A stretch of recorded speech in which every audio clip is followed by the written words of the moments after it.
Bien, ¿cómo empezaríamos este tema? Afirmando qué cosa. ¿Sí? Esto empieza en el capítulo 3 de su libro. ¿Sí?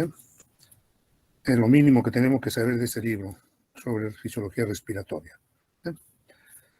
Entonces, ¿cuál es la función primordial del pulmón o del aparato respiratorio? La función primordial es esto: llevar el intercambio de gases. ¿Intercambio de gases entre qué cosa?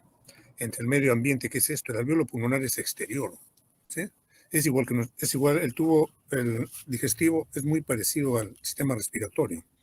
Lo que está contenido en la luz del intestino es mundo exterior. Y a través de esa membrana, la mucosa intestinal, es que se toma en contacto el mundo exterior con el mundo interior. Igual aquí, lo que tenemos aquí en los alvéolos pulmonares es mundo exterior, es aire del medio externo. Que esté dentro de nosotros no significa que es parte de nosotros, no es parte de nosotros, es parte del mundo exterior. ¿Sí? Que va a tomar contacto con nosotros, con nuestro medio interno, con nuestro organismo a través de esta membrana alvéolo capilar. Y esa es la función del aparato respiratorio. Aquí nos fijamos, alvéolo, medio externo, medio interno vendría a ser esto. ¿Qué lo separa? La membrana alvéolo capilar. En la clase anterior hablamos de neumocitos tipo 1, tipo 2, surfactante, líquido, membrana basal. ¿Sí? Entonces, aquí tenemos el neumocitos tipo 1, tipo 2, el líquido que existe, la membrana basal, ¿sí? El epitelio, el endotelio vascular, y por aquí están circulando los glóbulos rojos. Esto que se llama membrana alvéolo capilar. ¿Qué fenómeno se da a través de esta membrana alvéolo capilar? La difusión. ¿La difusión de qué? De gases. ¿Y debido a qué? A la diferencia de presiones. Sumamente fácil y sencillo. Y esa diferencia de presión está representada en estos números. La presión de oxígeno que existe a nivel del alvéolo es de 104 y la presión de CO2 que existe a nivel del alvéolo es de 40 milímetros de mercurio. ¿Y por qué hay difusión? Lógico, porque la sangre venosa, que está llegando por las arterias pulmonares, ¿sí? Tiene una presión de oxígeno de 40, comparado con 104, ¿sí? Difusión de gas a este nivel, oxígeno hacia el interior, y del CO2, 45 milímetros que está llegando, presión de CO2, ¿sí? Se encuentra con una de 40 y tiene que hacer un intercambio de gases, CO2 hacia el alvéolo, oxígeno del alvéolo hacia el torrente sanguíneo. Y aquí encontramos la sangre arterializada, presión arterial de oxígeno, que es igual a la presión alveolar, 104, ya se igualaron, se tuvieron que nivelar, ¿sí? Y la presión alveolar de CO2 igualó a la presión arterial de CO2, 40 milímetros de mercurio. Esta membrana es simplemente repetición de lo anterior. ¿Sí? El oxígeno pasa por difusión a los glóbulos rojos, el dióxido de carbono, o sea, el CO2 pasa también hacia el alvéolo por difusión, debido a este gradiente de presiones que existe entre ambas sustancias o gases. Ahora, la ventilación alveolar, dijimos, ¿cuánto es el volumen corriente o volumen tidal? Dijimos, era 7 centímetros cúbicos de aire por kilogramo de peso, ¿sí? Lo quiero llevar a una persona de 70 kilos, entonces estaríamos más o menos hablando de 500 mililitros. Pero de estos 500 mililitros, ¿los 500 llegan hacia los alvéolos, hacia el área de intercambio de gases? No, porque hay aire que queda en las vías respiratorias, laringe, tráquea, bronquios, donde no va a haber hematosis. ¿Qué cantidad es esa? 2 centímetros cúbicos por kilo de peso. 2 centímetros por las personas de 70 son 140 mililitros, aquí están consignados 150 mililitros. ¿Y qué se denomina a este volumen en las vías aéreas de conducción que queda de la respiración precedente? Espacio muerto anatómico 150. 350 llegaron hacia dónde? Hacia el alvéolo, donde se va a realizar el intercambio de gases. Sumo 150 más 350, que hay error, no me puedo comer la información del internet así gratuitamente, sí tengo que tener ya un sentido crítico.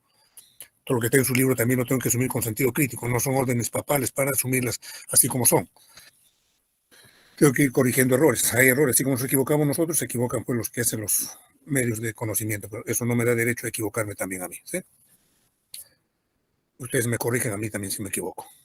Estamos aprendiendo mutuamente. Entonces, vía de conducción, 150 mililitros es el espacio muerto anatómico y 350 mililitros que llega al alvéolo. Aquí debería ser 500, ¿sí? Aquí como volumen es espacio muerto, ahí está el espacio muerto, 150 mililitros, aquí sí está bien sumado, ventilación alveolar, volumen tidal, 500 mililitros. Ahora, si yo quiero saber cuánto ha ventilado el espacio muerto, sencillo. Si me está diciendo son 50 mililitros 12 veces por minuto respiro, entonces me está diciendo, ¿sabes qué? 1 litro y 1.8 litros por minuto está llegando al espacio muerto, o sea, no me está sirviendo para el intercambio de gases. Y la ventilación alveolar, ¿cómo es entonces? 12 por los 350 que está aquí, entonces 4.2 litros por minuto está llegando hacia los alvéolos. Si quiero saber cuánto es el volumen expiratorio, o sea, la cantidad de aire que yo voy a eliminar hacia el exterior, multiplico la frecuencia respiratoria 12 por el volumen tidal. ¿Cuánto? 6 litros por minuto, eso estoy calculando con una frecuencia de 12 veces por minuto. ¿Está claro, no, jóvenes? ¿Sí? No. Jóvenes. ¿cierto? Señor, ya, por favor dígame aunque sea así, porque parece que estamos en comunicación, si no de repente se ha cortado la comunicación y estoy hablando aquí solo. Ahora hemos hablado del espacio muerto alveolar. ¿Qué cosa hemos hablado de espacio muerto anatómico, ¿no es cierto? ¿Sí? También hay espacio muerto alveolar. ¿Qué significa? Que existen alveolos que están ventilados pero que no están siendo perfundidos. O sea, no están siendo irrigados con sangre penosa para hacer el intercambio de gases. Ese volumen de aire que entra a alveolos bien ventilados, pero poco nada perfundidos, o sea, ventilación alveolar. El aire en estos alveolos no participa en el intercambio de gases, por supuesto. Pese a que le llega aire, no existe perfusión con quién va a ser el intercambio de gases. Entonces, la suma del espacio muerto anatómico y el espacio muerto alveolar van a constituir el espacio muerto fisiológico. El espacio muerto fisiológico es igual al espacio muerto anatómico en personas normales, ¿sí? Personas que están respirando a pleno pulmón.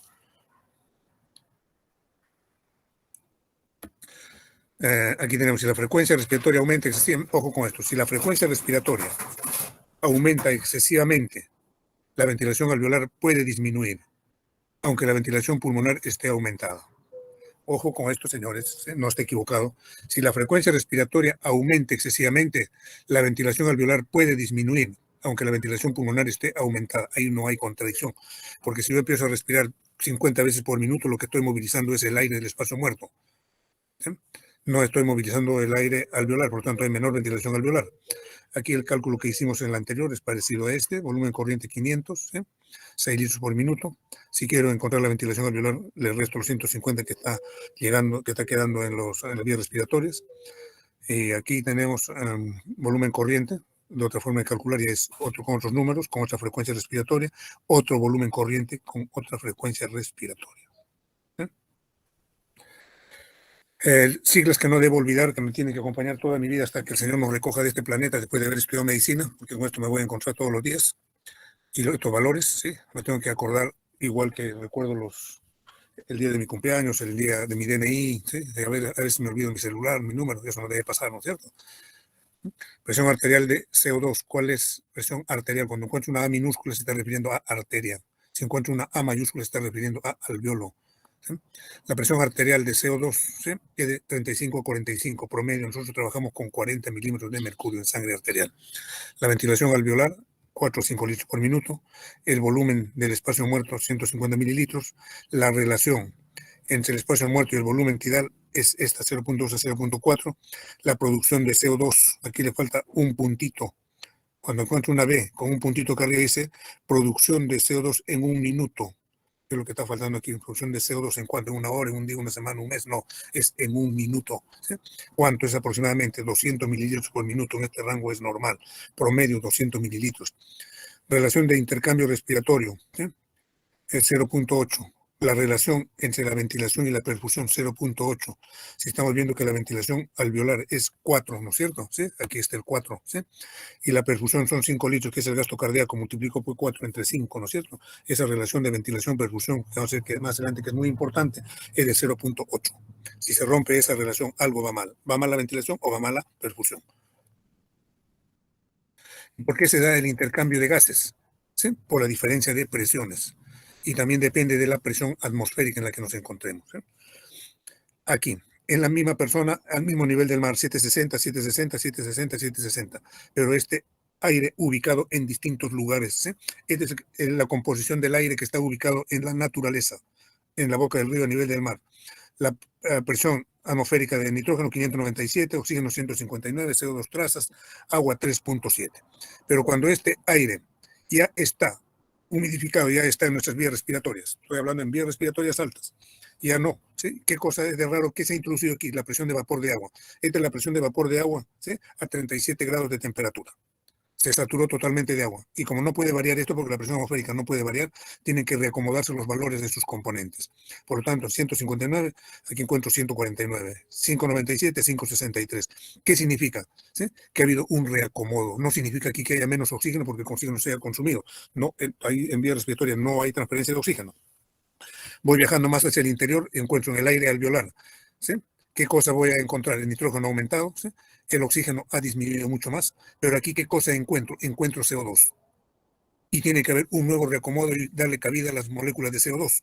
La presión atmosférica sigue siendo 760, el agua ya no se puede, el aire ya no se puede humidificar más porque sigue 37 grados, ¿sí? Entonces encuentro 104. ¿Sí? Y en el aire expirado, en el aire que ya se está exhalando hacia el exterior, ¿qué va a encontrar? Nitrógeno ha disminuido en relación a esto, el oxígeno ha aumentado. Alguien me dirá que nosotros producimos oxígeno, no, simplemente porque ese oxígeno que quedó en vías aéreas, ¿sí? Ese no ha sufrido deterioro, o sea, que lo estamos encontrando con 149. O sea, aquí prácticamente hay una suma, ¿sí? Y una división.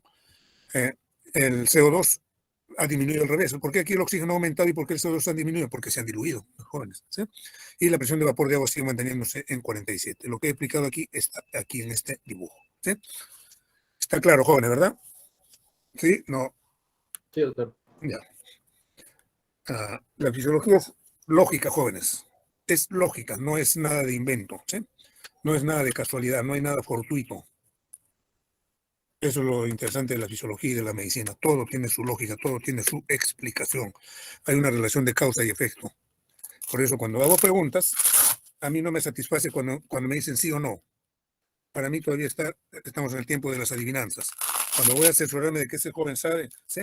Es cuando me diga sí o no y le pregunto yo, explícame cómo es, ¿sí? Aquí ya tendría que explicar, joven, ¿cuánto es la presión de oxígeno en el aire expirado? 120, explícame por qué 120.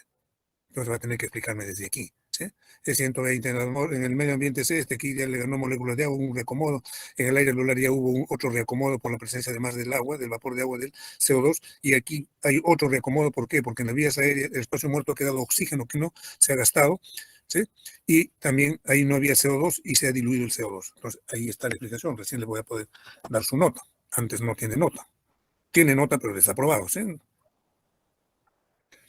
Y aquí, cuando ya integro todo el organismo, hasta aquí me quedé en el alveolo, aquí está sangre arterial, ¿sí? Pero aquí alguien me va a decir, doctor, ¿y por qué la presión de oxígeno? Aquí usted dijo que era esto, lo de aquí era en el aire alveolar parecido, y aquí en la arteria estoy encontrando diferente. Ya no encuentro oxígeno 102, sino 95, ¿sí? Le tendré que decir, ¿sabe qué, joven? Usted recuerda anatomía, ¿sí? ¿Sí? Y la sangre venosa de la irrigación del corazón, ¿dónde desemboca? ¿Sí? Ya recuerda y me decía, sí, doctor, ¿verdad? Entonces ya ha habido una mezcla de sangre arterial, ¿sí? Que había sido oxigenada con sangre venosa que proviene del miocardio, ¿sí? El CO2 no ha variado, la presión de agua no ha variado, la presión de nitrógeno no ha variado. Y pues ahora llega a los tejidos, ¿sí? Arterias, estas aquí a nivel de la microcirculación. ¿Qué cosa existe en los tejidos? Hay consumo de oxígeno, el oxígeno está en menos de 40 milímetros de mercurio, ¿sí? La presión de CO2 está en 46, la presión de vapor de agua 47, entre 5,71. ¿Sí? Entonces, ¿qué va a suceder aquí? El intercambio de gases. CO2 para allá, oxígeno para aquí.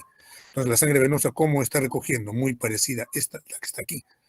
Oxígeno 40, CO2 46, presión de vapor de agua 47 y de nitrógeno 571, y es así como va a llegar al corazón derecho, ¿sí? Aurícula derecha, ventrículo derecho, arteria aorta, y aquí llega así de esta manera, ¿sí? Entonces, aquí qué presión de difusión hay de 60, fíjate, ¿sí? La presión de difusión 60. ¿60 dónde viene? Del 100 que está aquí, el 40 que está aquí. Para el CO2 del 46 que está aquí con el 40 que está aquí, ¿sí? ¿Está claro, no, jóvenes? Sí, no, seguro que sí. Ahora, la presión alveolar de oxígeno. ¿Cómo puedo encontrar la presión alveolar de oxígeno? ¿Sí? La presión alveolar de oxígeno es aplicando esta fórmula. La presión inspiratoria de oxígeno menos la presión arterial de CO2 más una constante R. La presión alveolar, así encuentro la presión alveolar de oxígeno. Y la presión alveolar de CO2, ¿cómo la voy a encontrar, doctor? De esta manera, ¿sí? Producción de CO2 en un minuto y la ventilación alveolar en un minuto, ¿sí? En condiciones de 37 grados multiplicado por 0,863. Aquí me va a salir la presión alveolar de oxígeno. Dije, es de mayúscula, es alveolo, y es de la presión alveolar de CO2. Y la presión inspiratoria de oxígeno, o sea, el FiO2, ¿cuánto hay la presión de oxígeno en el medio ambiente? ¿Sí? La presión inspiratoria de oxígeno, ¿cómo llega a esa, cuál es la presión del oxígeno en los alveolos? ¿Sí? 760, aquí le tengo que estar menos 47 porque ahí está el vapor de agua. Y la fracción inspiratoria de oxígeno, ¿cuánto es? 0,21. ¿Recuerdan? ¿Sí? 21% de oxígeno hay en el medio ambiente. Entonces, esta es la presión inspiratoria de oxígeno. Esta R que estuvo aquí, ¿qué cosa es? Es la relación que existe entre la producción de CO2 en un minuto con el consumo de oxígeno en un minuto. ¿Cuál es ese número? 0,82. Que esto va a variar cuando haga ejercicios Indudablemente que sí. ¿Por qué? Porque voy a producir más CO2 y voy a consumir más oxígeno. ¿Sí? Ese es el cociente respiratorio. O sea, producción de CO2 en un minuto, consumo de oxígeno en un minuto, presión arterial debe ser correcto, presión inspiratoria, correcto, de oxígeno, presión alveolar de oxígeno y ventilación alveolar. Aquí nuevamente está la fórmula. Presión alveolar de oxígeno, dijimos, ¿sí? Presión inspiratoria de oxígeno, menos la presión arterial de CO2, cociente respiratorio, la presión alveolar de oxígeno 150, ¿sí? Menos 40 dividido entre 0.8. Entonces, ¿cuánto me sale esto? Presión alveolar de oxígeno 150, 150, 40 entre 0.8 son menos 50 milímetros de mercurio. ¿Cuánto es la presión alveolar de oxígeno? 100 milímetros de mercurio. ¿Sí? Hay infinidad de fórmulas para valorar la función respiratoria. Ya hemos visto algunas. La presión parcial de dióxido de carbono, ¿sí? En sangre arterial. ¿Cómo tú puedes calcular presión arterial de CO2? ¿Sí? ¿Cuánto pienso yo encontrar? ¿Sí? De acuerdo a la producción de CO2, ¿sí? Dividido entre la ventilación alveolar. Y la ventilación alveolar, ¿sí? ¿Cómo la voy a encontrar? ¿Sí? A través de esta fórmula, con producción de CO2 en un minuto por la presión barométrica menos la presión de vapor de agua dividido entre la presión arterial de CO2. La relación entre el espacio muerto, ¿sí? Y el volumen tidal. Presión arterial de CO2 menos presión expiratoria de CO2 dividido presión arterial de CO2. La relación del intercambio respiratorio, producción de CO2, consumo de oxígeno. La relación entre ventilación y perfusión, ¿sí? A través de esta fórmula.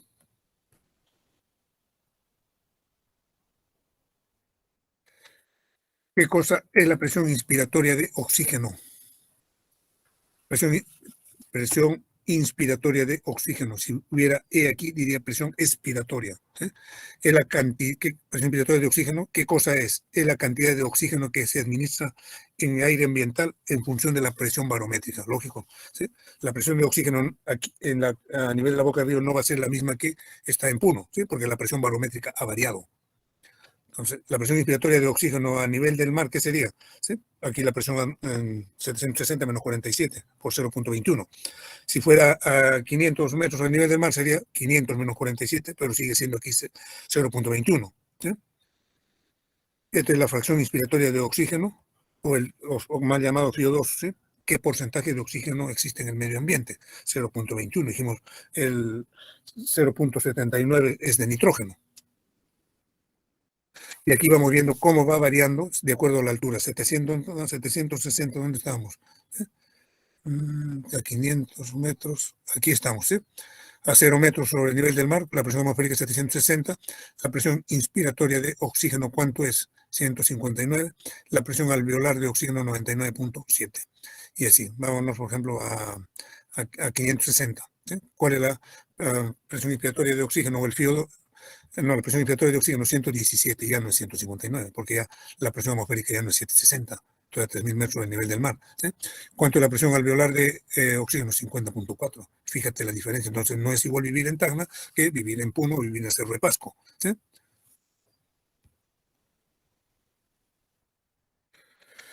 El cociente respiratorio, ya lo vimos hace poco, ¿sí? Cociente entre la producción de CO2 en un minuto y el consumo de oxígeno en un minuto. Si el cociente respiratorio es más de 1, me está diciendo que hay una sobrealimentación con posibilidad de lipogénesis. Pues porque es más de 0, más de 1, ¿sí? Porque esto ha subido más. ¿Y qué produce más CO2? Produce una dieta rica en qué cosa? En lípidos, ¿sí? Una dieta rica en carbohidratos. El rango normal de esto debe ser 0.8. No debe escapar de estos márgenes, 0.8 a 1. ¿Sí? Un cociente respiratorio menos de 0.8 significa que hay infranutrición, catabolismo predominantemente lipídico.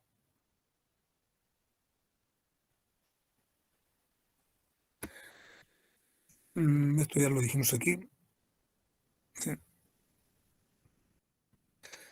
Aquí dijimos cociente respiratorio, ¿verdad?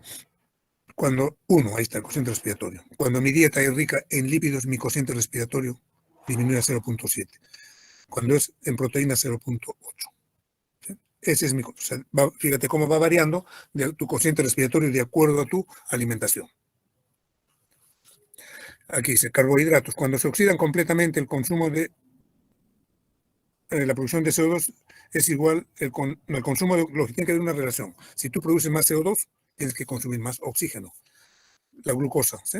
Todos sabemos, empieza de la fórmula, se incorpora la molécula de oxígeno, al final termina en qué cosa: ATP, CO2 y agua. Un milimol de glucosa, ¿sí? Aquí está la fórmula, ¿sí? Cociente respiratorio. 184.4 mililitros de CO2 se produce, ¿eh? Y se consume 184.4 mililitros de oxígeno, por eso el cociente respiratorio. En una dieta rica en carbohidratos es 1. Como todo, hemos dicho que todo tiene explicación, aquí está la explicación de ese 1. ¿De acuerdo?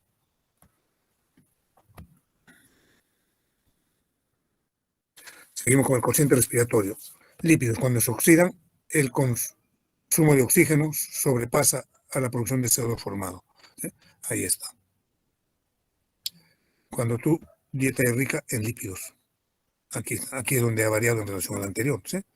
Tú produces CO2, ¿sí? Aquí este es un lípido, está diciendo esto es lo que vas a producir: CO2 y consumes oxígeno. ¿Cuánto es su cociente? 0.7. Cuando son de proteínas, no son oxidadas completamente en el organismo, parte de ellas son excretadas como componentes nitrogenados. ¿Sí? Ahí está mal ubicada la flechita, ¿sí? Debió venir acá abajo. Y por eso me sale 0.8. O sea, ya tenemos la explicación por qué es 1, por qué es 0.8, por qué es más o por qué es menos. Pasamos a otro tema, el gradiente alveolo arterial. Un minuto de descanso para tomar fuerzas. Un minuto, jóvenes.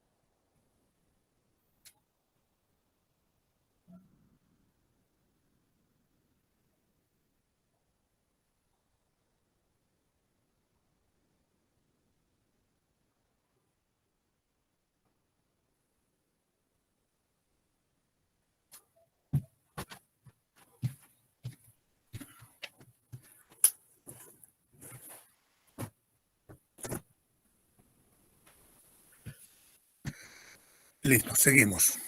Gradiente alveolo arterial. ¿Sí? Si habló de gradiente, me está hablando que hay una diferencia entre el alveolo y la arteria.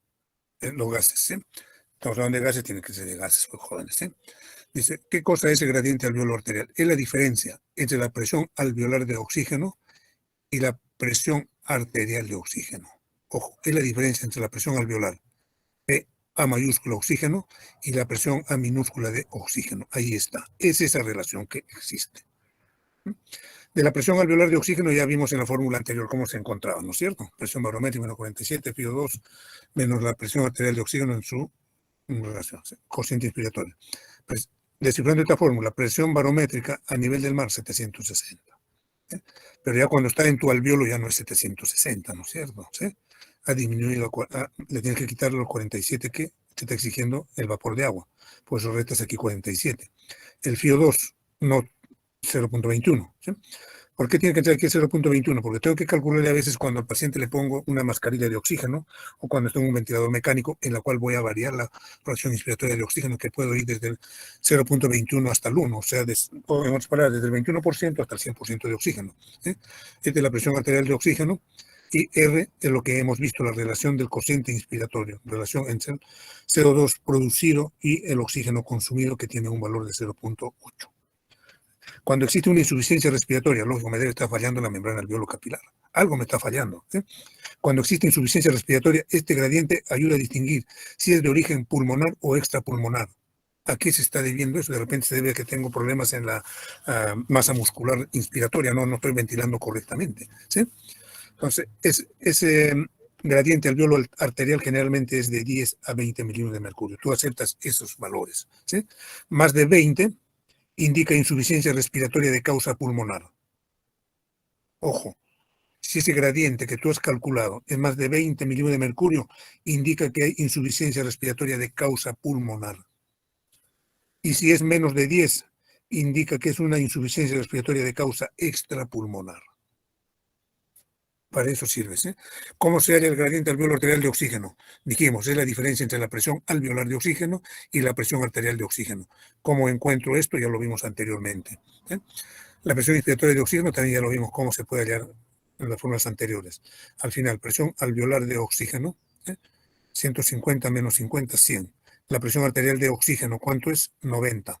Gradiente alveolo arterial, 100 menos 90, 10 milímetros, está diciéndote que está sano.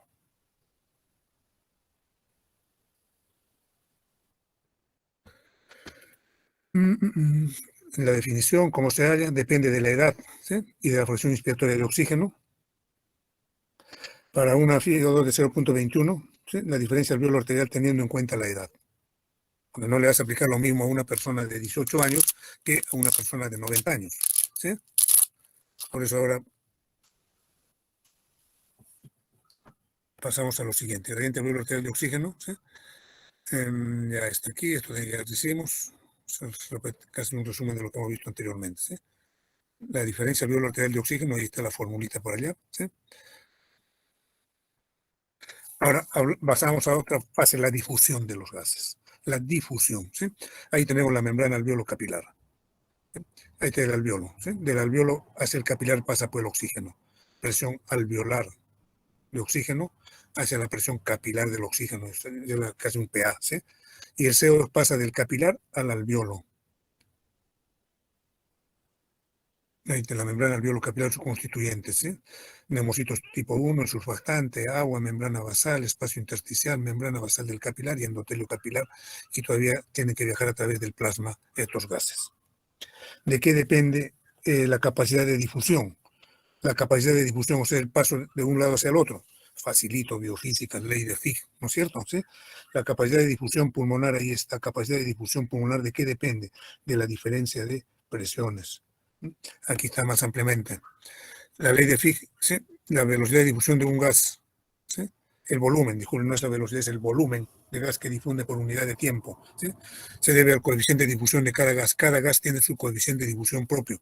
Por ejemplo, el CO2 es 20 veces más difusible que el oxígeno, ¿sí? Por sus características, por su solubilidad, por su peso molecular. ¿Sí? Depende de qué también, del área de superficie de intercambio. Por eso nuestro campo pulmonar es aproximadamente 80 metros cuadrados. ¿Sí? Del grosor de la membrana, es una membrana sumamente delgada. Por eso cuando hay edema agudo de pulmón, esta membrana se va a engrosar y va a tener problemas de difusión, de intercambio de gases. Y por último, la diferencia de presiones que existe a ambos lados. ¿Sí?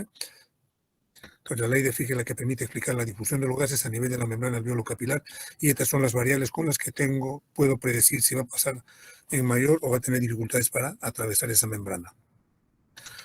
El volumen de un gas que se difunde a través de una membrana por unidad de tiempo es directamente proporcional a la diferencia de presiones, la superficie de la membrana, el coeficiente de difusión, y es inversamente proporcional al espesor de la membrana. ¿Sí? Pues lo mismo, jóvenes. Dice, ojo, aquí hay un hecho importante. ¿Sí? Cuando la sangre está pasando por el alveolo, ¿sí? Imagínense el alveolo como una pelota, ¿sí? Con los capilares que lo están rodeando totalmente. Imagínense que tome contacto el capilar con el alveolo vamos a exagerar, en 1 metro. Imagínense, exageremos, 1 metro, ¿sí? 1 metro de contacto tiene. Pero cuando esa sangre ha tomado contacto con el alveolo en los 30 primeros centímetros, ya igualó la presión de los gases. Ya igualó la presión de los gases. Y los otros 70 centímetros ya es de paseo, diríamos. ¿Sí? Ese ya es por un caso. Y ese por un caso viene ¿cuándo? Cuando tú aumentas el gasto cardíaco y la sangre va a pasar velozmente por esas estructuras. Si no tuviéramos esa ventaja de que en la primera, tercera parte ya se ha hecho el intercambio de gases a cabalidad, no podríamos hacer ejercicios. Porque sabemos que cuando hacemos actividad física aumenta nuestro gasto cardíaco. Y la sangre significa que a través de la membrana alveolo capilar la sangre está pasando a mayor velocidad y no tendría tiempo para capturar el intercambio de gases. Por eso dice, la capacidad de reserva para la difusión. La difusión ha llegado al equilibrio, lo que les he dicho en la primera tercera parte, cuando el glóbulo rojo ha viajado el 33% de la distancia capilar pulmonar. Ya ha satisfecho sus expectativas. El 70% que queda, como le digo, es de paseo. Es cuando tú hagas actividad física y la sangre pase velozmente por esas estructuras. Ya no lo podrás satisfacer en la primera tercera parte. Lo harás de repente en la segunda o en la última parte final, en el tercio final. Esa es nuestra reserva, pues capacidad de reserva para la difusión. El intercambio, ¿sí? Aquí en el intercambio alveolo capilar hay dos procesos que están involucrados, la difusión de los gases, ¿sí? Y la disolución de los gases. ¿Dónde se da estos dos fenómenos? En la barrera alveolo capilar y en la sangre, porque los gases se disuelven pues, en sangre, también en difusión a través de la membrana, pero la disolución se da pues, en el agua, porque existe agua en el plasma, ¿sí? Entonces, difusión obedece a la ley de Fick, ya lo explicamos, ¿sí? Depende de la estructura de la lámina y de la especie de gas. Ahí está, pues, ¿sí? Coeficiente de difusión. Cada gas tiene su propio coeficiente de difusión. Dijimos, el CO2 es 20 veces más difusible que el oxígeno. Ahí está el espesor de la membrana alveolo capilar, 0.5 micrómetros. ¿Cuál es la superficie? Habíamos mencionado 80 como valor promedio. Aquí nos dice entre 50 y 100 metros cuadrados, que es la superficie alveolar para realizar el intercambio de gases. Pero no solamente, pues, jóvenes, basta la ventilación. Tiene que haber una adecuada ventilación y una adecuada perfusión. Por eso viene la relación ventilación-perfusión. 15 segundos para imaginarnos. Ese alveolo es ventilado y es perfundido. Imagínate que ese alveolo no sea perfundido. Estamos frente a un espacio muerto fisiológico. ¿Hay intercambio de gases? No hay intercambio de gases. Imagínate al revés, que ese alveolo esté colapsado, pero sí está perfundido. Entonces no va a haber intercambio de gases. La sangre venosa se va a pasar al lado arterial y estamos hablando de un shunt, de una comunicación derecha e izquierda, donde la sangre venosa se está pasando hacia el lado arterial. Entonces hay que tener en cuenta muy bien esta relación ventilación-perfusión. Por eso dice, es el cociente entre la ventilación alveolar y el flujo sanguíneo pulmonar. La relación ventilación-perfusión 0 indica que no hay ventilación alveolar. Cuando es infinito, no existe flujo sanguíneo pulmonar.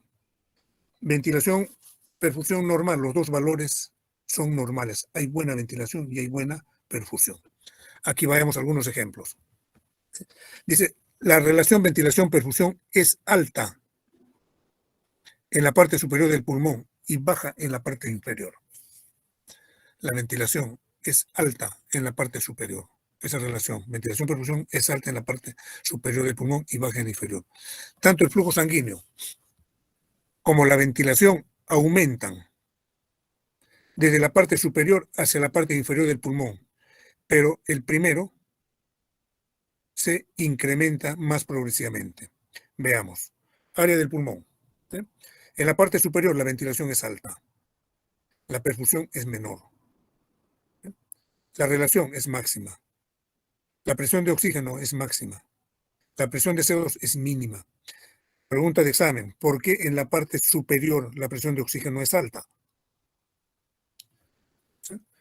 Porque en el examen, jóvenes, no voy a preguntar pues, qué cosa, a ver, cuánto es el CO2, ¿no es cierto? No voy a preguntar cuál es el volumen tidal. Se pueden ofender si les hago ese tipo de preguntas. Y no nos podemos ofender mutuamente, jóvenes. Las preguntas son de raciocinio, de pensamiento, de deducción. Porque la fisiología no es una foto. ¿Sí? Yo, sin ánimo de molestar a mis colegas, ¿no? Anatomía es una foto. Aunque ahora la foto ya le han dado dinámica porque es anatomía funcional, anatomía aplicada. ¿Sí? Pero si nos vamos a unir al testis, por ejemplo, esa es una foto. Es una foto de nuestro organismo, no es funcional. Pero los libros últimos de anatomía sí son funcionales. Te enseñan la parte anatómica y su función, ya mezclan con fisiología, ¿sí? Y otras cosas más. Fisiología no es foto ya.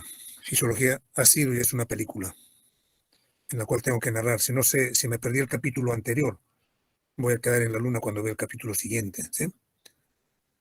Por eso aquí diría, ¿por qué la presión de oxígeno? Primera pregunta, ¿sí? ¿La presión de oxígeno en la parte superior del pulmón es alta o es baja? ¿Es mínima o es máxima? Es máxima. Explíqueme por qué. o es mínima en la parte inferior, explíqueme por qué. ¿Sí? Entonces, aquí solamente voy a ayudar esto. ¿Sí? Ustedes ya deducen la otra parte. El área del pulmón dice, en la parte superior la ventilación es alta y la perfusión es menor.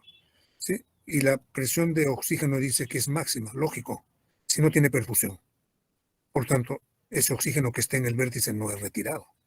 ¿Y por qué el CO2 es poco? Por la misma razón. Si está llegando poca sangre, hay poca posibilidad de hacer intercambio de gases, puesto la presión de oxígeno es menos. En la parte inferior se van revirtiendo las cosas. La ventilación es, en la parte inferior es baja, la perfusión es mayor. Ahora preguntaría, ¿sí? Eso sí lo voy a dejar para que investiguen ustedes. ¿Sí? La perfusión, ¿por qué en la base del pulmón la perfusión es mayor? Explíqueme. ¿Sí? Pero igual, pregunta el examen. Pregunta primero. Primera pregunta, nivel muy bajo, ¿sí? Bajísimo. En la parte inferior del pulmón, la perfusión es menor o mayor. Mayor, me va a decir. Explíqueme por qué. Igual que estas partes, ¿sí? Cuando voy explicando, dejo varias preguntas. No por egoísmo, no porque no se las quiera decir, sino para que ustedes investiguen. ¿Sí? Alguien escuchó alguna vez, el buen profesor no es el que da todas las respuestas. El buen profesor es el que deja más preguntas, porque eso lo incentiva al estudiante a buscar. Y ustedes están en ese proceso de buscar respuestas. ¿Sí? Así que no se enojen, muchachos, que no queden dudas. De repente el profesor no sabe, por eso no dice. De repente no lo sé. ¿Sí? Uno tiene que ser sincero. Porque generalmente dejo las preguntas de las que sé, porque por ahí alguien me puede adelantar la pregunta y decirme por qué. ¿Sí? Y eso es lo que es el alumno inteligente. Cuando ya ve que el profesor, eso hace en la visita clínica, ¿sí? Ya sé que ese profesor les preguntó, adelanto, ¿qué paciente tengo para el día de mañana? Un paciente de hepatitis. Le oiga intensamente hepatitis y mañana cuando paso la visita pregunto sobre hepatitis, lo último que han escrito los científicos sobre hepatitis. Y seguro que lo agarro yo al profesor. ¿Sí?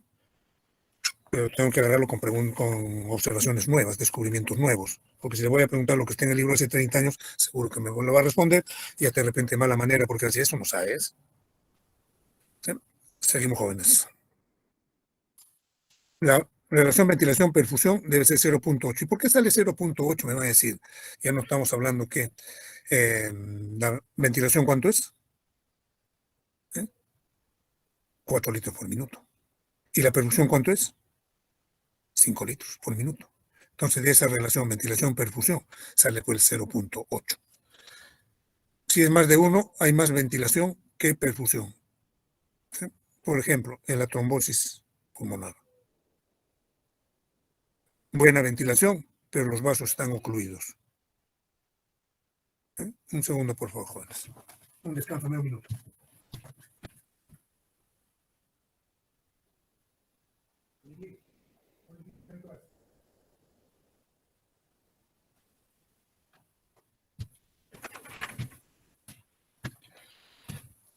Así que jóvenes, sí, ventilación, perfusión. Una ventilación alta. ¿Dónde? En la trombosis, en las embolias pulmonares, ¿no? Se han ocluido los vasos. ¿Sí? Mala perfusión, la ventilación no se ha alterado. No se alteran los volúmenes. Aquí bajo 0.8, ¿sí? Hay más perfusión que ventilación en la obstrucción de vías aéreas, ¿sí? Ejemplo, en el asma. En el asma tienes problemas para introducir aire a tus alvéolos. En el enfisema. Entonces, pero sí están siendo bien perfundidos esos alvéolos. Pero existe mala ventilación. El exceso de perfusión significa que la sangre no tiene contacto con el aire de los alvéolos, ¿sí? Y por lo tanto va a seguir manteniendo su carácter venoso. No va a haber un buen intercambio de gases porque no está tomando un buen contacto con los alvéolos, sitio donde tiene que hacer el intercambio. Ahora, eso dijimos también que los pulmones tienen zonas, ¿sí? Cuando estoy en posición de pie. No voy a imaginar que este es echado. Cuando está el paciente echado, cambia. ¿Sí? Está un paciente de pie, ¿sí? La relación ventilación-perfusión no es igual en todo el pulmón. Por eso vienen las zonas de West, donde dice la relación ventilación-perfusión es distinta en las distintas partes del pulmón. Y West clasificó y dijo pulmón zona 1, zona 2, zona 3. ¿Qué dice? En la zona 1, la presión alveolar es mayor que la presión arterial y la presión arterial mayor que la presión venosa. Ahí está. Poco perfundido. En la zona 2, la presión arterial es mayor que la presión alveolar y esta presión alveolar es mayor que la presión venosa. Y en la zona 3, la presión arterial, esta, es mayor que la presión venosa y esta es mayor que la presión alveolar. ¿De acuerdo, jóvenes? ¿Sí? Aquí está lo mismo que estamos hablando aquí. Zona 1, ¿sí? El flujo sanguíneo es bajo. En la zona 3, ¿sí? La presión arterial es alta, por lo tanto el flujo sanguíneo es alto. Aquí la ventilación alveolar es baja porque se está movilizando poco el aire, ojo, y la ventilación alveolar en la base es más alta, ¿sí? Porque ahí se está cambiando constantemente los gases. La relación ventilación-perfusión en minuto es más alto, aquí es más bajo.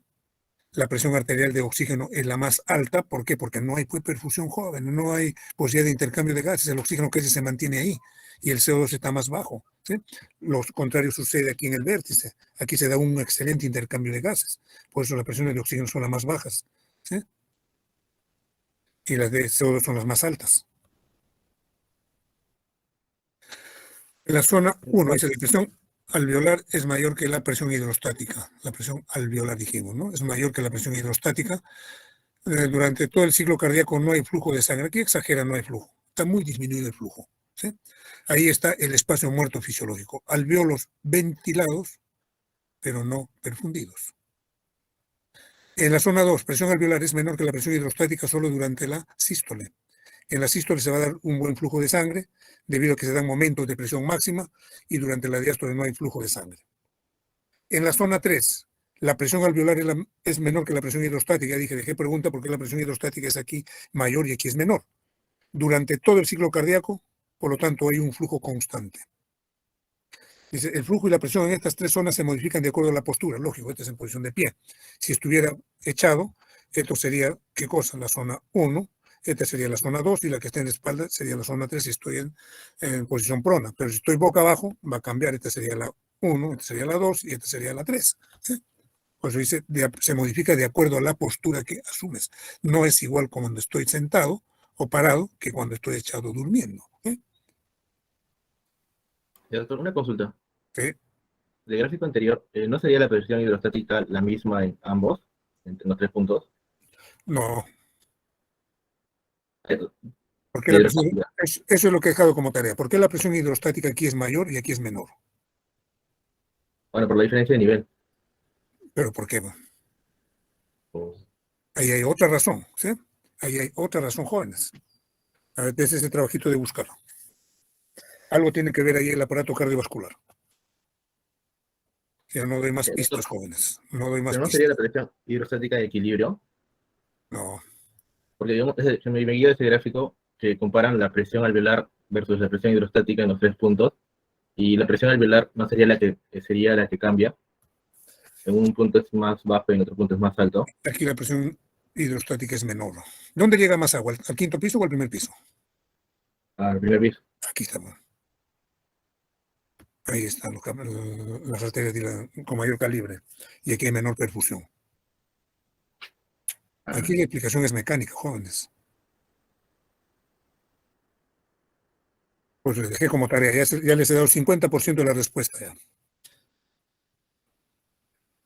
Y esa pregunta se complementa con lo que voy a hablar más adelante. ¿Por qué el ventrículo derecho maneja menores presiones que el ventrículo izquierdo, que tiene que manejar una presión, creo, de 7 u 8 veces más alta que la pulmonar?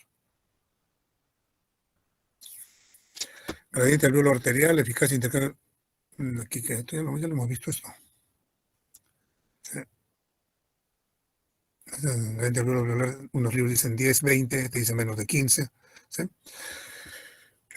Dijimos, ¿para qué sirve? Sirve para diagnosticar cuál es la causa de insuficiencia respiratoria aguda, ya que si existe hipoxemia y el gradiente es normal, corresponde a hipoventilación alveolar. Ejemplo, enfermedades neuromusculares o depresión del centro respiratorio. ¿Se acuerdan que hablamos de causas pulmonares y extrapulmonares como explicación del gradiente alveolo arterial? ¿Sí?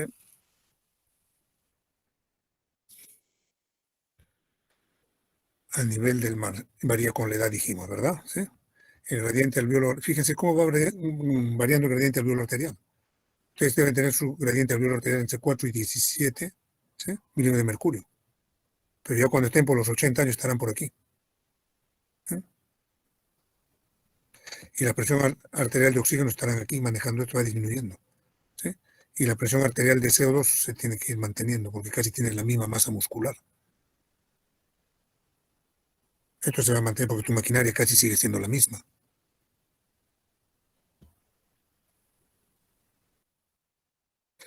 Ahora, esa relación que hablamos de perfusión, ¿sí? Cociente disminuido.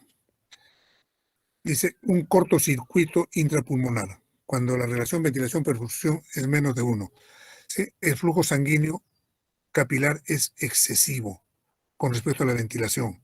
Y si es excesivo, no hay intercambio de gases. ¿Qué cosa está sucediendo? Un cortocircuito. Está pasando la sangre venosa hacia el lado arterial. ¿Cuándo se da esto? Obstrucción de la vía aérea, asma, en el edema pulmonar, en la neumonía, en las atelectasias. ¿A qué va a llevar? A una hipoxemia progresiva a medida que aumente el shunt, o sea, el paso del lado derecho de la sangre hacia el lado izquierdo. Porque fíjate, pues la sangre no está siguiendo este camino, está pasando por este camino. La sangre que venía por el camino correcto, así la recoges, porque ha pasado por el alveolo. Pero hay un shunt. Imagínate que aquí hay un alveolo que está colapsado, por lo tanto no va a pasar correctamente. Igualito, aquí la sangre venosa ya la está corrigiendo en el capilar igual a esta, porque ha pasado por un alveolo que no está ventilado. Esto es un shunt, pasa de derecha y se junta aquí. Se junta con la sangre que está haciendo intercambio de gases correctamente. Esta es una mezcla. Lo ideal hubiera sido que estos números sean igual a estos, pero condición, dame un alveolo igual a este, que esté bien ventilado. ¿Eh? Siempre que la relación ventilación-perfusión sea inferior a lo normal, se habla de un shunt. ¿Qué quiere decir? Que una cantidad de sangre venosa que pasa a través de los capilares pulmonares no está siendo oxigenada.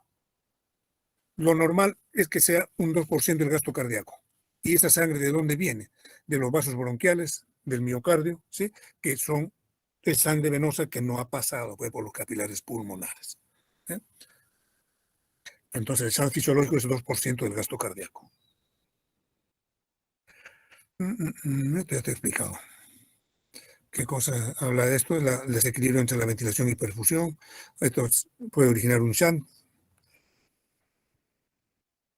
Pasamos a la circulación pulmonar.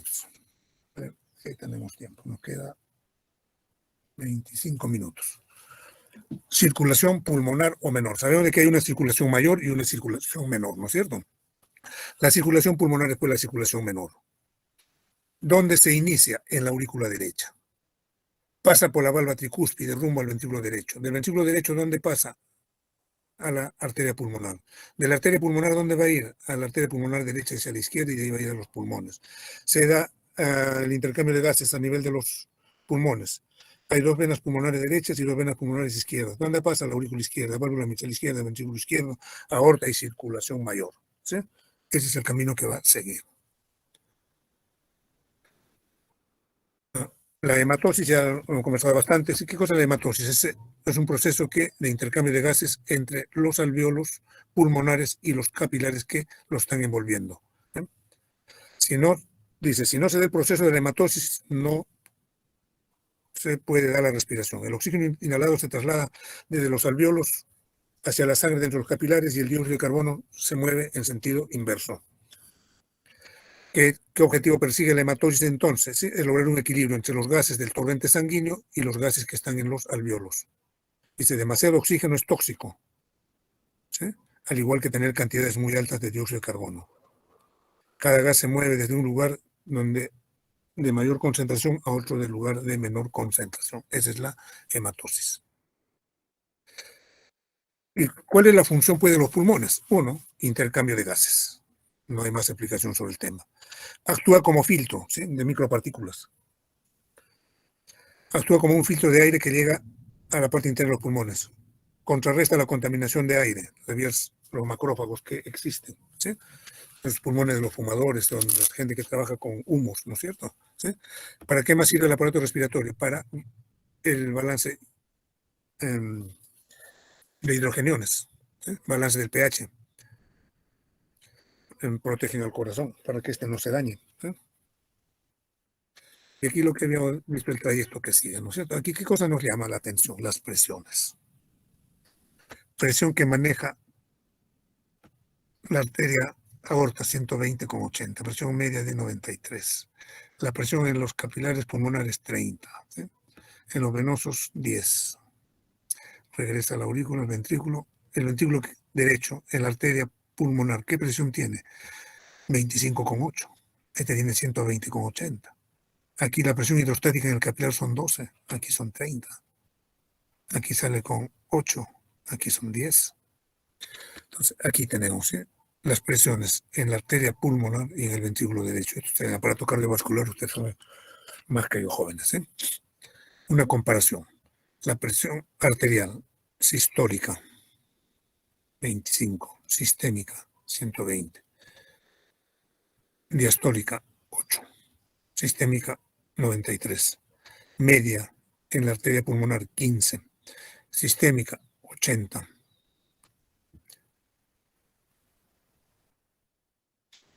Ahora, ¿y por qué, si alguien que está más curioso decir esto, pero por qué esas presiones aquí en el lado venoso son mucho menores que la del lado izquierdo? ¿Sí? Si usted dijo en un momento que el gasto, la cantidad de sangre que expulsa el ventrículo derecho es igual a la del ventrículo izquierdo. Entonces, ¿qué cosa sucedió? Si manejando iguales volúmenes, las presiones son muy diferentes. Es problema de resistencias. ¿Qué me está diciendo entonces? ¿Que los vasos pulmonares tienen menor resistencia? Sí, tienen menor resistencia. ¿Por qué? Porque tiene menos músculo liso. Sus paredes son mucho más delgadas. La aorta tiene paredes más gruesas, tiene gran cantidad de músculo liso en relación a las arterias pulmonares. ¿Y cuál es la manera de hallar la resistencia periférica total? De esta manera, ¿sí? La diferencia de presiones y el flujo. La diferencia de presiones se mide en milímetros de mercurio y esto en mililitros por segundo. Se llaman unidades de resistencia periférica. Eso es como voy a expresar. Resistencia vascular sistémica o total. ¿Sí? ¿Cuál es la diferencia de presiones? 93,33. ¿Sí? ¿Cuál es el flujo? 81,66 milímetros por segundo. ¿Cuánto me sale? 1,1 de unidades de resistencia periférica. Vámonos al pulmonar. ¿Por qué es tan diferente? ¿Sí? 15,2 milímetros de mercurio de diferencia de presiones. ¿Sí? Y el flujo es igual, 81,66. Claro, el gasto cardíaco es igual. Pues dijimos, el flujo del ventrículo derecho y del ventrículo izquierdo son iguales, 81,66 milímetros por segundo. ¿Cuánto me sale? 0,16. Ahí está la razón por qué las presiones. Si hay menor resistencia, hay menor presión. La resistencia pulmonar total, ya hasta aquí, jóvenes, ya deducimos esto. Aquí me sale con otro 0,14, aquí era 0,16. Estamos en las cantidades casi correctas. La circulación pulmonar es un sistema de baja resistencia, por lo que lo hemos dicho anteriormente, ¿sí? Dice, es la 10ª parte de la resistencia vascular sistémica. Es la 10ª parte de la resistencia vascular sistémica. Por eso maneja menores presiones. Y si maneja menores presiones, ahí está la explicación por qué la pared del ventrículo derecho es de menor grosor que la del ventrículo izquierdo.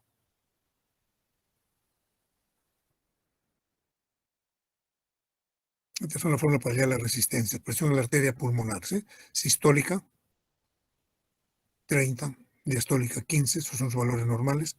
Presión en la aurícula derecha, entre 0 y 6. La presión en la arteria pulmonar enclavada, ¿sí? Promedio de 10. Esta es la presión capilar pulmonar, que es muy parecida a la presión de la aurícula izquierda. ¿Sí? Ojo con estos valores que me permiten explicar el flujo de la sangre, señores. Porque la sangre va de los lugares de mayor presión a los lugares de menor presión. Ahora, la resistencia vascular sistémica, esta es la fórmula, ¿sí? La resistencia vascular pulmonar, esta es la fórmula. Resistencia vascular sistémica, presión arterial media, presión de la aurícula derecha, ¿sí? Gasto cardíaco, resistencia vascular pulmonar, presión arterial media pulmonar, presión de enclavado de la arteria pulmonar por 80 entre gasto cardíaco. Valores normales, si lo quieres medir en dinas, ya no lo quieres medir de la otra manera, ¿sí? Entre 80, ahora lo quieres medir en dinas, ¿sí? Está en la sistémica, está en cuánto, entre 800 a 1200 dinas por segundo por metro cuadrado. Y en la pulmonar, ¿cuánto? ¿Sí? De 200 a 300 dinas por segundo por metro cuadrado. La presión sistólica en el ventrículo derecho, ¿sí?, es 25. La presión diastólica en el ventrículo izquierdo es de 0,1 milímetros de mercurio. La presión sistólica en la arteria pulmonar es igual a la de la arteria pulmonar durante la sístole. La presión diastólica de la arteria pulmonar es de 8 milímetros aproximadamente, ¿sí? La presión de la arteria pulmonar media es de 15. La presión media en la aurícula izquierda es de 2. La presión de enclavamiento, ¿sí?, fíjate, 2 con 2, ¿sí? La presión de enclavamiento suele ser de 2 a 3, ¿sí?, mayor que la presión en la aurícula derecha. Cuando la presión de enclavamiento aumenta, también lo hace la presión del aurículo derecho. Por eso se utiliza esta medida en el seguimiento de pacientes con insuficiencia cardíaca. Esto ya lo vimos, ¿eh? Ya es resistencia pulmonar, presión de la arteria pulmonar, ¿sí? Esta es la fórmula para la sistémica, 10,98, para la diferencia casi 10 que se indicó, ¿sí? La circulación pulmonar también, ya el gráfico anterior lo hicimos.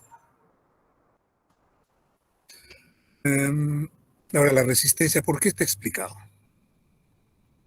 Uno, ya dijimos que tiene menor resistencia, ¿por qué? Porque tiene poco músculo liso los vasos pulmonares, porque sus paredes son más delgadas, o sea, su resistencia es menor, ¿sí? ¿De qué depende también la resistencia? Depende de la longitud. Los vasos pulmonares no tienen tanta longitud como las arterias sistémicas. La viscosidad no hay ningún problema porque la viscosidad es igual en ambas partes, la sangre pulmonar y la sangre sistémica, ¿sí? El radio, ¿sí?, ahí sí tiene que ver mucho, porque dijimos que las arterias pulmonares se dejan distender con mucha mayor facilidad, su radio es mayor, ¿sí?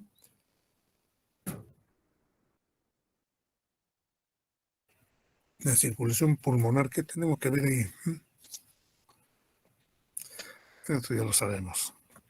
Cosa que nos interesa aquí. Parte de la sangre, ¿sí?, drena en las venas bronquiales, rama del sistema ácido, sistema de vasos sanguíneos venosos y vuelve al corazón por la vena cava superior, ¿no? No, muy bien, no. La circulación pulmonar o circulación menor es un sistema de baja presión y es muy distensible. ¿Qué características? Este gráfico lo he puesto por esto. Características, ¿por qué? ¿Por qué se da este enunciado, esta conclusión? ¿Sí? Porque los vasos pulmonares tienen alta compliance, se dejan distender con facilidad. Tienen poco músculo liso arterial. Tienen gran número de capilares anastomosados. Tienen gran número de conductos linfáticos. Esa es la razón por qué esta circulación menor tiene menor presión. Esto lo reitero porque en su libro está más o menos, otra vez lo vuelvo a reiterar, aunque ya lo expliqué con demasiados, ¿eh? Fíjate lo que hemos enunciado anteriormente, vértices, bases. La presión alveolar es mayor. Por eso colapsa a la arteria y colapsa la vena. En la zona 2, la presión alveolar es menor. Y la presión de perfusión va aumentando. En la sístole lo iguala, en la diástole lo colapsa. En la base del corazón, ¿sí?, hay la presión de los capilares es mayor, logra vencer a la presión alveolar, por eso los vasos están distendidos. Dice, para lograr una correcta hematosis tiene que haber un correcto acoplamiento, o sea, una correspondencia entre la ventilación y la perfusión. Ventilación alveolar, ¿cuánto es la ventilación alveolar? ¿Sí? 4.200 mililitros por minuto aproximadamente. ¿Cuál es el gasto cardíaco? 5 litros por minuto. De dividir esto entre esto me sale 0,8. Si tú tienes estos valores, te va a permitir, ¿qué cosa? Realizar un buen intercambio de gases. Y si realizas un buen intercambio de gases, vas a tener las presiones de oxígeno y las presiones de CO2 en límites fisiológicos. En la ventilación, la presión BQ es alta en la parte superior del pulmón y baja en la inferior. Tanto el flujo sanguíneo como la ventilación aumentan desde la parte superior a la inferior del pulmón. Pero el primero que se incrementa es por ese ventrículo que lo comentamos antes. Vamos, ¿por qué hay menor resistencia? ¿Qué factores intervienen en la resistencia vascular pulmonar? ¿Sí? El reforzamiento y la extensibilidad. Él dice, el aumento del gasto cardíaco no implica aumento de la presión en la arteria pulmonar, o solo lo incrementa ligeramente. Esta caída es proporcional al gasto cardíaco indica qué cosa, que hay una reducción de la resistencia vascular pulmonar. Dice, esta caída de la resistencia de tipo pasivo, es decir, no se debe a cambios en el tono del músculo vascular porque ahí tiene muy poco músculo. Dice, dos mecanismos explican esta reducción de la resistencia vascular pulmonar ante un aumento de la presión, ¿sí? Y aumento del flujo sanguíneo. Ha aumentado la presión en la arteria pulmonar, ¿sí? Y hay más flujo sanguíneo, pero la resistencia cae. ¿Por qué? Dice, uno, hay apertura de nuevas vías, o sea, se abren nuevos canales, se abren nuevas arteriolas, ¿sí? Entonces, estos dos hechos me permiten explicar esto, por qué no hay aumento de la presión pese a que ha aumentado el gasto cardíaco. Pregunta seria, señor, ¿los vasos pulmonares manejan mayor o menor resistencia que la sistémica? Menor, doctor. Y si aumenta el gasto cardíaco, sigue siendo menor, doctor. ¿Por qué? Porque hay un sistema de reforzamiento. ¿Qué significa? Que hay un reclutamiento de nuevas vías por las cuales la sangre empieza a transitar. Segundo, porque hay una distensión de los vasos se dejan distender con facilidad, aumentan su radio y consecuentemente se reduce su resistencia, pese a que ha aumentado el flujo. ¿Y qué otros factores intervienen en la resistencia vascular pulmonar? ¿Sí? Dice, bajo influencias neurales y humorales, estas producen respuestas activas en la resistencia, tiene músculo liso, pero tiene muy poco. Dice, la inervación simpática y parasimpática tienen que ver muy poco porque usted mismo está afirmando que hay poco músculo liso. ¿Sí? La simpática, ¿qué hace sobre esa poca cantidad de músculo liso que aumenta la resistencia vascular pulmonar? ¿Sí? Con consecuencia, ¿qué cosa? Reduce su distensibilidad. La parasimpática, ¿qué hace? Reduce la resistencia por vasodilatación. ¿Quiénes intervienen aquí? ¿Qué sustancias intervienen? Adrenalina, no adrenalina, ¿qué hacen? Aumenta la resistencia vascular pulmonar. La serotonina y la histamina son también vasoconstrictores pulmonares, al igual que las prostaglandinas E2 y F2A y los tromboxanos. ¿Qué otros factores? La hipoxia y la hipercapnia elevan la resistencia vascular pulmonar. ¿Sí? La hipoxia y la hipercapnia elevan la resistencia vascular pulmonar. ¿Por qué tendrían que hacer eso la hipoxia y la hipercapnia? ¿Sí? ¿Por qué? Pregunta de examen o pregunta para la siguiente semana. ¿Por qué la hipoxia y la hipercapnia elevan la resistencia vascular pulmonar? La respuesta está en 3 palabras. Sustancias vasoconstrictoras del músculo liso vascular pulmonar, aquí, y vasodilatadoras, acetilcolina, isoproterenol, prostaglandina E1, prostaglandina y oxígeno y óxido nítrico. Así como sustancias vasoconstrictoras hay vasodilatadoras. Pregunta que estoy dejando. ¿Por qué la hipoxia y la hipercapnia elevan la resistencia vascular pulmonar? Para que no digan que soy cruel, les voy a decir simplemente ¿para qué? Es para protegerse el organismo. Dice, ¿para qué voy a mandar sangre a unos alvéolos que no tienen buena cantidad de oxígeno y que tienen alto CO2? ¿Para qué voy a mandar ahí si solamente me vas a traer maldades? Porque te estoy mandando porque me traigas oxígeno, pero en ese sitio no hay oxígeno, pues joven. ¿Para qué yo te mando normalmente para que te descargues de CO2, pero te estoy mandando unos alvéolos que más bien tienen más CO2 que tú mismo? Entonces, ¿para qué te voy a mandar a esos sitios? Ciérrame ese camino, no envíes a esos alvéolos. Entonces, ¿qué tiene que hacer? Aumenta la resistencia vascular pulmonar en esas zonas. Y ya tienen la respuesta, jóvenes. Volúmenes pulmonares afectan la resistencia. Tenemos dos tipos de vasos pulmonares. Sigue explicando por qué la resistencia vascular pulmonar es menor. Los vasos extraalveolares, arterias y venas pulmonares, o sea, no están en el parénquima pulmonar, están sometidos a la presión pleural, no están rodeados de alvéolos. La presión transmural es positiva durante la inspiración. Los vasos alveolares, igual hay arteriolas, capilares y vénulas sometidas a la presión alveolar. Estas no están sometidas a presión, estos están sometidos a presión pleural, pero no a presión alveolar, por eso dice extraalveolares y alveolares. ¿Qué hace? Comprimen a volúmenes pulmonares altos los alvéolos, se colapsan. ¿Sí? Regulación del flujo sanguíneo pulmonar. Resistencia vascular pulmonar depende de qué? De factores pasivos. ¿Cuáles son los factores pasivos? Gasto cardíaco derecho, volumen sanguíneo pulmonar, ¿sí? Volumen pulmonar, presiones alveolares e intrapleurales, gravedad y posición del cuerpo. Esos son los que van a detener la resistencia vascular pulmonar, los factores pasivos. Y los activos, pues los químicos que hemos mencionado anteriormente, la presión de oxígeno, la presión de CO2, adrenalina, noradrenalina, serotonina, acetilcolina. Aquí factores que afectan la resistencia vascular pulmonar, dilatadores, ¿sí? Mayor presión alveolar de oxígeno, menor presión alveolar de CO2, aumento del pH, histamina, aquí tienen la lista, constrictores, sustancias vasoconstrictores, ¿de dónde? De las arterias pulmonares. Menor presión alveolar de oxígeno, mayor presión alveolar de CO2, menor pH, histamina, tromboxano, serotonina. ¿Sí? Determinación de la resistencia vascular pulmonar. Se calcula indirectamente a partir de la siguiente ecuación. ¿Sí? La ecuación de Poiseuille. A nivel de la circulación pulmonar. Ahí está, flujo sanguíneo. La aplicación de esta fórmula es esta, resistencia vascular pulmonar.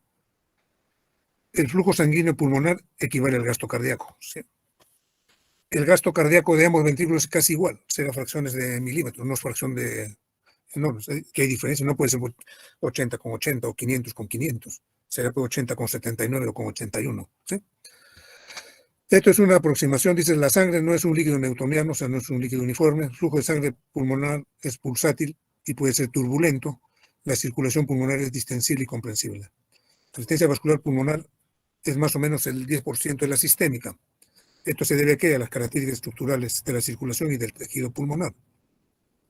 La resistencia vascular pulmonar puede evaluarse por la caída de la presión a lo largo de las arterias pulmonares, capilares, venas. En reposo, un tercio de la resistencia vascular pulmonar se ubica en la arteria pulmonar. El otro tercio se ubica en los capilares pulmonares y el otro tercio se ubica en las venas pulmonares. El flujo sanguíneo pulmonar es igual al gasto cardíaco, está enunciado aquí. Los vasos pulmonares actúan como vasos pasivos. Efecto, pues dijimos, se dejan distender ante el aumento de volúmenes. ¿Sí? El efecto de la presión hidrostática de los pulmones. Efecto de la disminución de oxígeno, dijimos que causa vasoconstricción. ¿Para qué te voy a mandar a un sitio donde no hay oxígeno? ¿O para qué te voy a mandar a un sitio que tiene más CO2 que nosotros? Yo estoy mandando a dejar. Si yo te estoy mandando a recoger oxígeno, te voy a mandar a un sitio donde hay poco oxígeno, no te voy a mandar. ¿Sí? Te voy a mandar, si tu misión es descargar CO2, te voy a mandar a un sitio donde hay más presión de CO2, no, más bien cierra ese camino, cierra esa opción. 70 milímetros de mercurio de la presión de oxígeno, existe una constricción gradual de los vasos, lo que hemos anunciado. ¿Sí? Si baja a niveles críticos, la resistencia pulmonar aumenta 5 veces. ¿Este efecto qué tiene? Lógico. Te digo, sabes que no puedes ir a ese sitio. Más bien, sabes que te voy a ofertar para que te vayas a otros caminos. Entonces, eso se llama redistribución. No dice, no puedes ir y no puedes ir. Simplemente dice, tú tienes esa misión, lógico, te voy a mandar a que cumplas esa misión, pero en ese sitio no lo vas a poder cumplir, porque ahí hay poco oxígeno y abunda CO2. Yo quiero hacer lo contrario. Te voy a mandar a otros sitios donde haya rico oxígeno y poco CO2. Control nervioso, dijimos que responde muy poco a la adrenalina, noradrenalina, ¿sí? Inervación refleja las embolias, ¿sí? Cuando el vaso se obstruye, ¿qué pasa? ¿Sí? Hay una redistribución de la sangre. Y aquí creo que terminamos. Balance hídrico pulmonar. Creo que aquí nos quedamos jóvenes, ¿sí? Sí, aquí nos quedamos. Hágame recordar que para la segunda clase, aquí me he quedado, me falta balance hídrico pulmonar, que es poco, y me falta equilibrio ácido-base. ¿Sí? Listo, jóvenes, hasta la próxima clase teórica y no se olviden, el día de mañana tienen que introducir las tareas. Digo, no está de más repetir. Encuentro dos trabajos iguales, señores, es un 0. Porque yo no voy a averiguar quién copió a quién.